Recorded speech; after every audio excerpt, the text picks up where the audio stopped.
Live from New Delhi, you're watching DD India Live, India's voice to the world. I'm Preeti Kaur, coming up in the next 30 minutes. Donald Trump confirms Khamenei is dead after Israeli Prime Minister Netanyahu claims there are signs that Khamenei is no longer alive. Israeli officials say the body has been found. India's External Affairs Minister Dr. S. Jaishankar speaks to Iranian-Israeli counterparts, urges de-escalation. India issues advisories for Indian nationals in conflict zone to remain vigilant.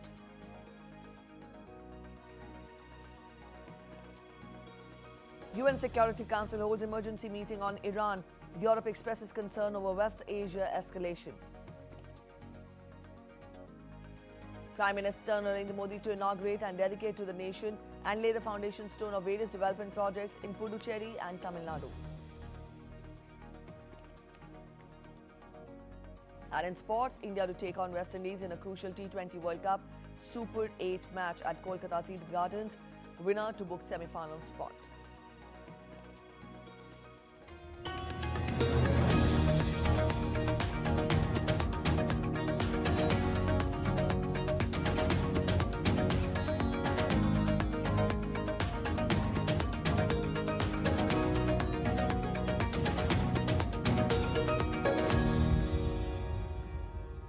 US President Donald Trump on Saturday confirmed that the Iranian Supreme Leader Ayatollah Ali Khamenei has been killed in airstrikes. A statement was issued on Saturday by US President Donald Trump on Truth Social, in which it was claimed that the Iranian Supreme Leader Ayatollah Ali Khamenei is dead. In the post, it was asserted by Trump that Khamenei was one of the most evil people in history. Describing the development as a turning point for Iran and the wider West Asia, Trump said the strike was made possible through US intelligence capabilities and coordination with Israel. Trump vowed no let-up in the strikes until the fall of the Islamic Republic as he urged security forces to stand down. Israeli Prime Minister Benjamin Netanyahu has said that there were many signs suggesting Iranian Supreme Leader Ayatollah Ali Khamenei may have been killed in Israeli-US strike in Iran.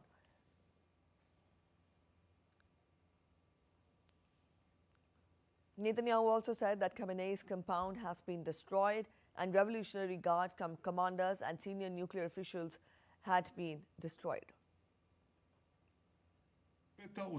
This morning, a powerful strike was launched and destroyed in the heart of Tehran, the compound of the tyrant Khamenei. And there are many signs that this tyrant is also no longer. This morning, we eliminated senior officials in the Ayatollah's regime, Revolutionary Guards commanders, senior figures in the nuclear program, and we will continue. In the next few days, we will hit thousands more targets of the terror regime. According to the news agency Reuters, Khamenei's body has been found. Iran called the strikes unprovoked and illegal. Tehran responded with missiles fired at Israel and at least 7 other countries, including Gulf states that host the US bases. Meanwhile, Israeli Prime Minister Benjamin Netanyahu called on the Iranian people to take to the streets and overthrow the regime.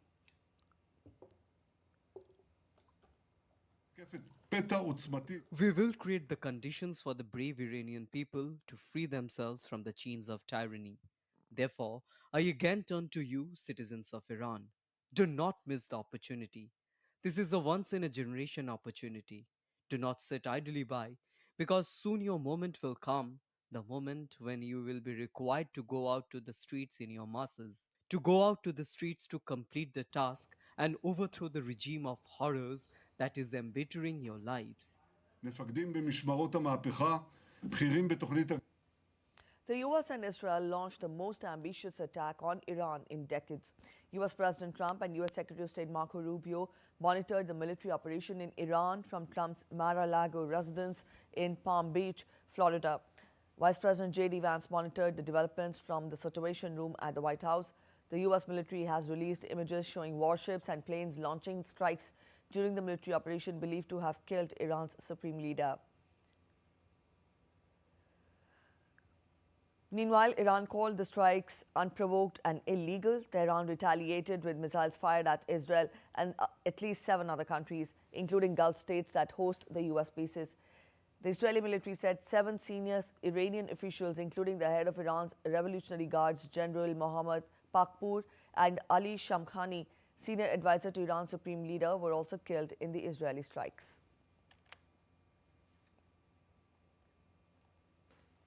Meanwhile, Dubai authorities were working to extinguish a fire at the Jebel Ali port after debris from an interceptor triggered the blaze. Dubai authorities confirmed that debris resulting from an aerial interception caused fire at one of the berths at Jebel Ali port. Dubai civil defense teams responded immediately and are continuing to fully extinguish the fire. The Jebel Ali port hosts US warships and is capable of handling aircraft carriers. After US and Israeli strikes on Iran and retaliatory attacks by Tehran, United Nations Security Council held an emergency meeting. UN Chief Antonio Guterres has warned that military action in West Asia risks triggering uncontrollable consequences in the region. Witnessing a grave threat to international peace and security. Military action carries the risk of igniting a chain of events that no one can control in the most volatile region of the world. Let me be clear, there is no viable alternative to the peaceful settlement of international disputes. Meanwhile, U.S. Secretary of State Marco Rubio has cancelled his upcoming visit to Israel after joint U.S.-Israeli strikes on Iran. U.S. State Department in a social media post stated that Rubio's March 2nd visit to Israel has been cancelled due to current circumstances. India on Saturday voiced deep concern over the recent developments in Iran and the Gulf region, calling for restraint and renewed efforts towards dialogue. In a statement, India's External Affairs Ministry urged all sides to avoid escalation and prioritize the safety of civilians. It emphasized that diplomacy must be pursued to de-escalate tensions and address underlying issues, while reiterating that the sovereignty and territorial integrity of all states must be respected. The ministry also highlighted that Indian missions in the region are actively monitoring the situation. They remain in close touch with Indian nationals and have issued advisories urging them to stay vigilant, maintain contact with the missions, and follow local security guidance.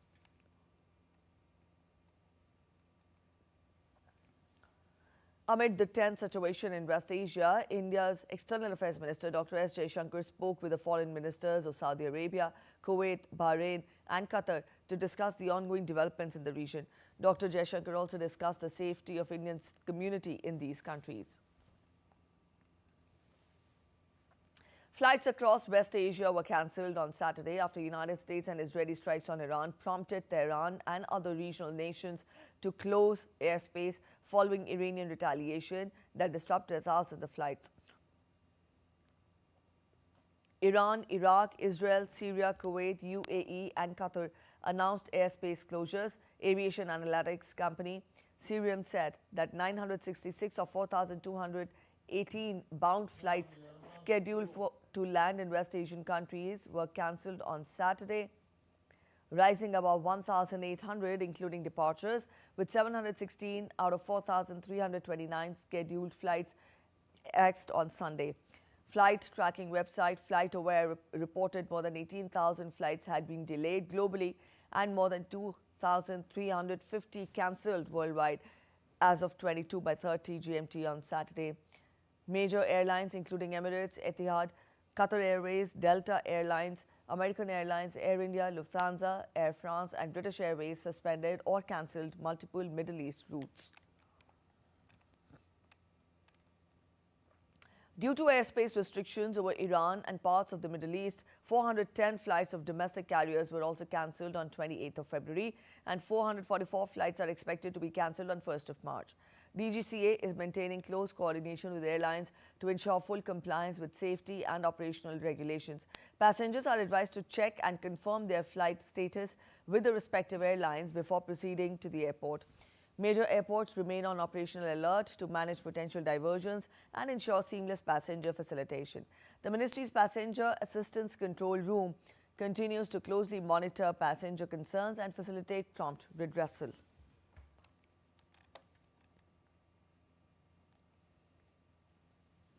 EU Foreign Policy Chief Kaja Kallas said the bloc's foreign ministers will hold an extraordinary talk on Iran on Sunday after United States and Israeli strikes on the country sparked retaliatory attacks. Kallas, in a social media post, said that ministers will attend the meeting and address the rapidly unfolding events via video link. Brussels condemned Tehran's reprisal, which sent people running for cover from missiles across West Asia. The Board of Governors of the International Atomic Energy Agency will hold an emergency meeting on Monday to discuss US and Israeli strikes on Iran on Saturday. Monday's emergency meeting will start an hour before the long-scheduled quarterly meeting of the board, at which Iran's nuclear program was already on the agenda. Diplomats said that there was no indication Iranian nuclear facilities were struck on Saturday.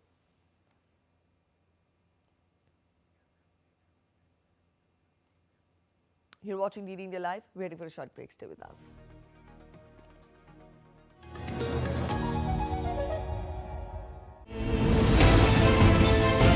Geopolitics and trade deals. Economic challenges amid development. Hard work and the path to prosperity. It's the economy always.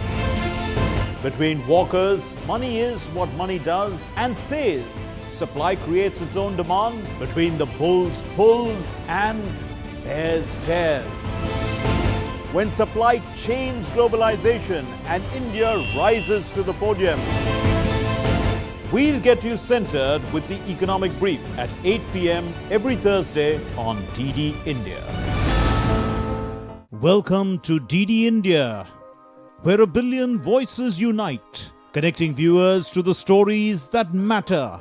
India is not just another news channel.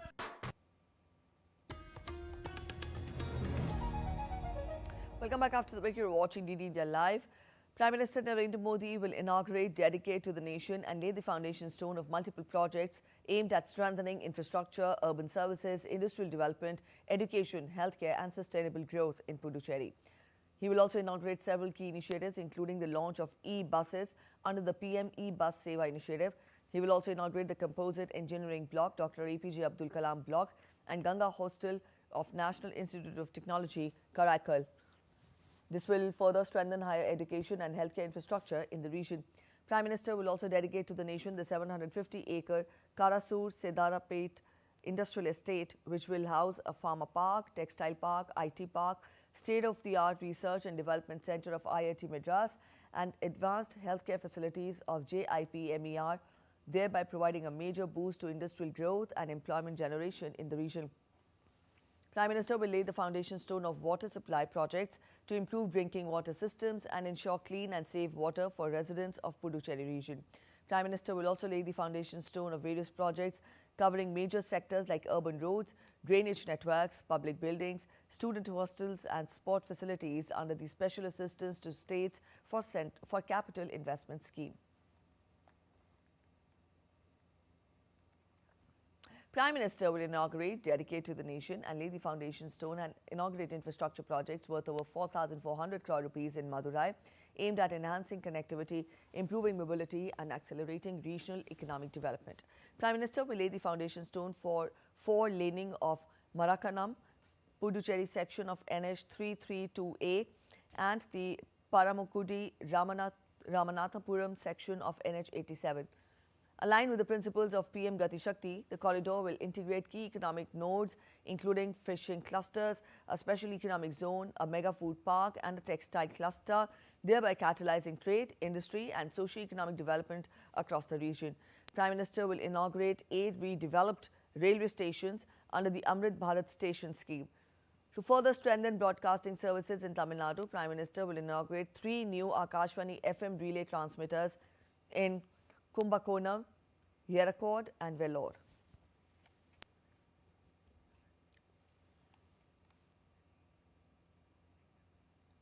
India takes a giant leap in its tech journey. Prime Minister Narendra Modi on Saturday inaugurated Micron's ATMP facility in Sanad, Gujarat, marking the start of commercial production. Calling it a historic milestone, Prime Minister said that semiconductors are the backbone of the AI revolution, while oil defined the 20th century. Microchips will power the 21st century. DD India's Meghna Dev gets us this report. Prime Minister Narendra Modi inaugurated the Micron ATMP facility in Sanand, Gujarat, marking the start of commercial production and a major milestone in India's technology journey. Calling it a historic moment, the Prime Minister said that after showcasing India's AI strength at the recent summit, the nation is now proving its commitment to global technology leadership. He emphasized that India is moving beyond software and IT services, rapidly building its identity in semiconductor manufacturing. Micron की D RAM और net solutions दुनिया भर के data centres, AI applications, mobile devices और advance computing system को शक्ति देती है। अब ये यहीं इसी साणंद की धरती पर बनेंगे। यहां एडवांस वेफर्स को हाई क्वालिटी मेमोरी और स्टोरेज प्रोडक्ट्स में बदला जाएगा। इस प्लांट में अभी सैकड़ों लोगों को रोजगार मिला है। आने वाले समय में इसमें और अधिक विस्तार होगा। Highlighting the project's swift progress from the MOU in 2023 to commercial production in 2026, Union Minister Ashwini Vaishnav said that the journey from foundation to production just took 900 days to complete. जून 2023 में माननीय प्रधानमंत्री जी ने कैबिनेट में approval दिया। सितंबर 2023 में इस plant की foundation हुई और आज फरवरी 2026 में प्रोडक्शन स्टार्ट हो रहा है। 900 दिन में फाउंडेशन से प्रोडक्शन। मोदी है तो मुमकिन है। Micron CEO Sanjay Malhotra described the project's massive structure and said that it was executed with strong intent. This is a historic moment for India, for Micron technology. Micron technology is a global leader in memory and storage semiconductor technology, and that is today at the heart of AI. Micron here is now bringing that leading edge memory production to India. Prime Minister described semiconductors as the backbone of the AI revolution, stating that while oil shaped the 20th century, microchips will define the 21st. Under the Semicon India program, multiple projects are underway across the country, building a pan-India semiconductor ecosystem. Meghna Dev's report for DD India. The Sanand ATMP facility will convert advanced dynamic random access memory and NAND semiconductor wafers from Micron's global manufacturing network into finished memory and storage products, catering to customers across global markets. DD India's Meghna Dev spoke to CEO of Micron Technology, Sanjay Malhotra. Let's listen in. A landmark moment for India with the inauguration of this semiconductor ATMP facility. We are joined in by the CEO, Sanjay Malhotra. Thank you so much, sir, for speaking to DD India. Very important. This was much awaited project. It is finished in record time. What do you have to say? This is a historic moment for India, for Micron technology. Micron technology is a global leader in memory and storage semiconductor technology, and that is today at the heart of AI. Micron here is now bringing that leading edge memory production to India. We are very excited on behalf of all of the 1,300 team members here in this facility and another 4,000 of Micron team members in Hyderabad and Bangalore. So this is a pioneering project for semiconductor manufacturing in India. How do you see India's strides in the semiconductor ecosystem? Because India has just announced the Indian Semiconductor Mission 2.0 in its budget. How do you see it growing in the future, becoming a long-term player in the ecosystem? We here are definitely planning from phase 1 to phase 2 in the future. This will grow to a facility that will be over time 5,000 manufacturing workers here, and another nearly 5,000 that will be enabled in the ecosystem as well. So this is just the beginning. Micron is pioneering this project with the support of the government, with, of course, the policies that this Modi ji's government has enabled here. Micron is ready to ramp up volume production and put into production multiple hundreds of millions of advanced memory chips into assembly and test here and be able to ship it globally worldwide. So here we had the CEO of Micron Technology speak to us on obviously the much awaited inauguration of this ATMP facility, as well as definitely something that will create more buzz in the semiconductor ecosystem, which awaits to come in India as well as which exists in India at the moment. With camera person Vinod Oja, this is Megha Dev for ED India from Sanand, Gujarat. Let's talk of sports now. India's T20 World Cup 2026 campaign has reached a decisive moment. After an unbeaten group stage and a mixed Super 8 run, Men in Blue now face a virtual quarter-final against the West Indies at Eden Gardens in Kolkata this Sunday. With the semi-final berth online and no room for error, it is a clash that promises high intensity and high stakes. Take a look. The Indian cricket team's hopes of qualifying for the T20 World Cup 2026 semi-finals rest entirely on the result of their final Super 8 encounter against the West Indies at the Eden Gardens. Reigning champions India sailed through the group stage unbeaten, but their title defence took a serious hit with a loss to South Africa in their Super 8 opener. Under pressure, they responded strongly with a commanding 72-run win over Zimbabwe to stay alive in the race. While South Africa already defeating the West Indies earlier and sealing their semi-final berth with 4 points and a superior net run rate, the equation in Group 1 is now crystal clear. The top two teams from each Super 8 group progress to the semi-finals. For India, the scenario is simple: beat the West Indies and qualify alongside South Africa. A win would take India to 4 points, while the Windies would remain on 2. However, a loss would end India's campaign. In case of an abandoned match, both teams would share a point and finish on 3 each, but West Indies would advance due to a superior run rate. Conditions also play a key role. Eden Gardens has already produced high-scoring contests in this World Cup, with an average first innings score of around 180, and the 200 mark has been crossed twice. While the surface has offered assistance to both batters and bowlers, dew remains a potential factor in the night game. Interestingly, while India dominate the overall T20I head-to-head, the trend shifts in T20 World Cups. The West Indies have won 3 of their 4 World Cup meetings against India, with India's only victory coming in 2014. At Eden Gardens, though, India enjoy a perfect 4-0 T20I record against the Caribbean side. For India, it's a straightforward win and move forward, lose and go home. A semi-final spot, pride and title defence hopes all hinge on one final Super 8 showdown. Sports Desk, DD India. New Zealand qualified for the T20 World Cup semi-finals after Sri Lanka avoided a big defeat against Pakistan in Kandy. Pakistan, who needed to win by 65 runs in their final Super 8 match to pip New Zealand on the net run rate, won by only 5 runs after scoring 212 runs for the loss of 8 wickets, with Sri Lanka reaching 207 runs for the loss of 6 wickets. Pakistan needed to keep Sri Lanka down 247 runs or fewer, but Pawan Ratnayake hit 58 runs and captain Dasun Shanaka struck an unbeaten 76 runs off just 31 balls to snuff out Pakistan's hopes of advancing. Earlier, Sahibzada Farhan hit a 60-ball century for Pakistan, his second of the tournament, to take his side to their highest total in any T20 World Cup. Fellow opener Fakhar Zaman cracked 84 runs off 42 balls. Farhan took his aggregate for the tournament to 383 runs. This is a T20 World Cup record, surpassing India's Virat Kohli's 319 runs in 2014. In another encounter, Zimbabwe will try to fix their bowling woes against a skillful South Africa as they aim to send their T20 World Cup campaign on a high in their final Super 8 fixture in Delhi today. Reaching the Super 8 as group toppers was part of the success story for Zimbabwe, and inspired by their leader Sikandar Raza, they would be determined to push South Africa to the limit.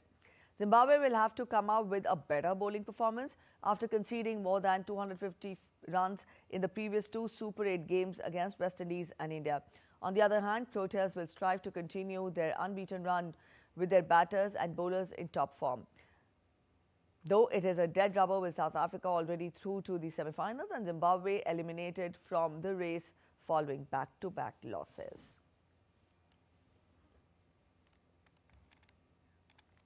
And in news just coming in from West Asia, the Israeli military said that it launched a wave of strikes targeting Iranian ballistic missile and air defense sites on Sunday. Israeli military in a statement said that Israeli forces began an additional strike wave targeting the ballistic missile array and the aerial defense systems belonging to the Iranian terror regime. This is the latest we're getting for you from West Asia. Israel says it launches another wave of strikes against Iran. The Israeli military has said that it launched a wave of strikes targeting Iranian ballistic missile and air defense sites on Sunday. Israeli military in a statement said that Israeli forces began an additional strike wave targeting the ballistic missile array and the aerial defense systems belonging to the Iranian terror regime. That's it in this edition of DD India Live. News and updates continue. Thanks for watching. Bye-bye.